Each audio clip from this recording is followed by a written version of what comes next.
Brought to you by TechnoSpark 20 series smartphones. I'm superhuman.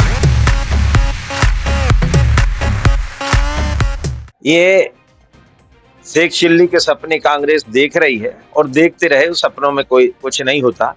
उस कांग्रेस ने कभी किसी का ना तो दर्द समझा है ना उसके दर्द को दूर करने का काम किया है। हमारा कार्यकर्ता, ये हमारा कैडर बेस्ड संगठन है, हमारा कार्यकर्ता पूरी तरह से मुस्तैद है।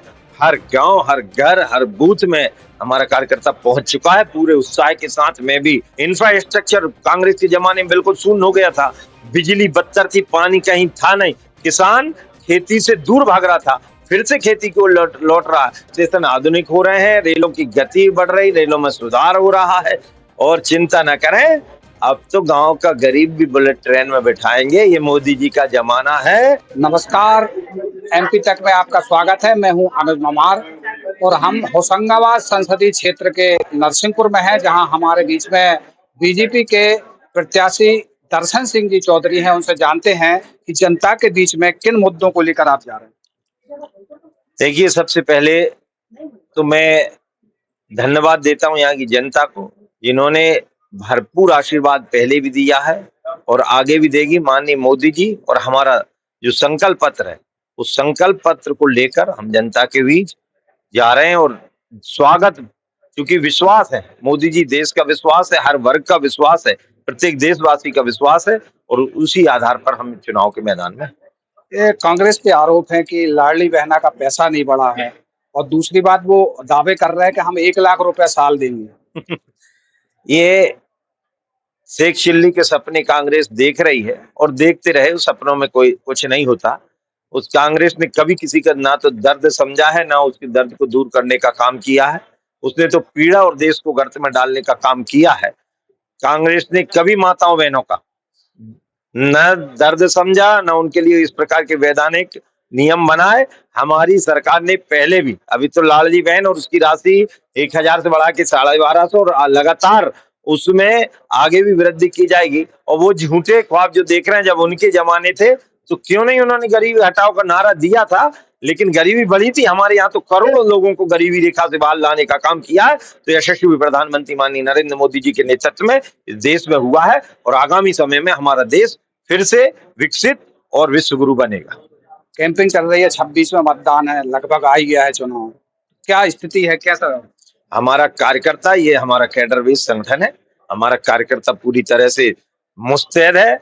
हर गांव, हर घर, हर बूथ में हमारा कार्यकर्ता पहुंच चुका है पूरे उत्साह के साथ। में भी 8 विधानसभाओं में, मेरा हर विधानसभा में लगभग 4-5 दौरे हो गए हैं, और मुझे लग रहा है प्रचंड बहुमत के साथ इस बार फिर रिकॉर्ड सहित हमारी जनता जनार्दन आशीर्वाद देगी। एक किसान नेता के रूप में आपने शुरुआत की थी, और किसानों की जो समस्याएं अभी भी बनी हुई हैं, क्या कारण था?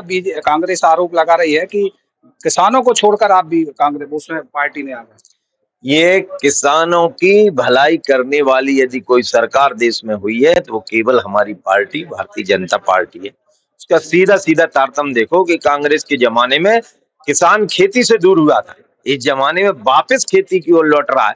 एक फसल पैदा होती थी, अब 3-3 फसल पैदा हो रही। इंफ्रास्ट्रक्चर कांग्रेस के जमाने में बिल्कुल शून्य हो गया था, बिजली बदतर थी, पानी कहीं था नहीं, किसान खेती से दूर भाग रहा था, फिर से खेती को लौट रहा है। और माननीय मोदी जी ने जो संकल्प लिया, उसकी आय को दोगुना करेंगे, उसी दिशा में हम चल रहे हैं। लागत को घटाना, उत्पादन को बढ़ाना, मूल्य सही देना, और कहीं कोई संकट आ जाए, प्राकृतिक आपदा आ जाए तो उस समय उसको राहत देना, उसी दिशा में हमारी सरकार आगे बढ़ रही। और मेरे किसान का विश्वास लौट रहा है, और मैं दावा करता हूँ पूरा किसान समाज इस टिकट से तो उत्साहित है ही, लेकिन पूरे देश के अंदर प्रचंड बहुमत के साथ भारतीय जनता पार्टी को जिताएगा। एमएसपी की प्रॉब्लम है, सही वाजिब दाम नहीं मिल रहा किसानों को।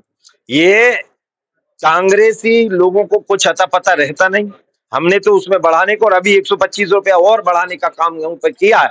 निश्चित तौर पर किसान को उसकी खेती की लागत का जो हम कह रहे हैं दुगना मिले, उस और हमारी पूरी की पूरी सिस्टम जा रहा है, और उसी ओर हमारी नीतियां बन रही हैं। मुख्य रूप से यदि बात करें तो नरसिंहपुर होशंगाबाद पूरा क्षेत्र जो है, रेल लाइन मानकर चलो प्रमुखता से रहती है।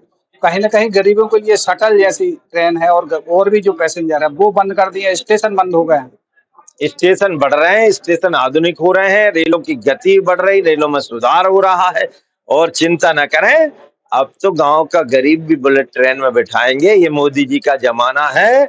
अब तो हवाई यात्राओं से हमारे बुजुर्गों को हम सैर करा रहे हैं, और इसलिए अब ये 1947 का भारत नहीं, 2024 का भारत है जो विश्व गुरु की ओर बढ़ रहा है। यदि सांसद बनते हैं तो क्या प्राथमिकताएं रहेंगी क्षेत्र के लिए?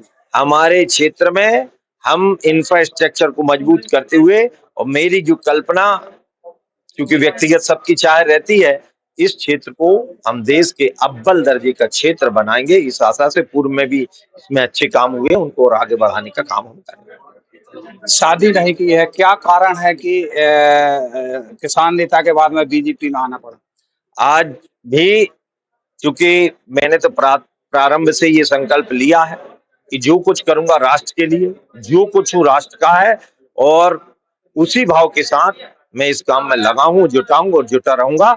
मेरी अंतिम सांस जनता जनार्दन के लिए रहेगी। इसे दर्शन सिंह जी चौधरी, जिन्होंने हमारी हर बात का बेबाकी से जवाब दिया। नरसिंहपुर से अनुज ममार, MP तक।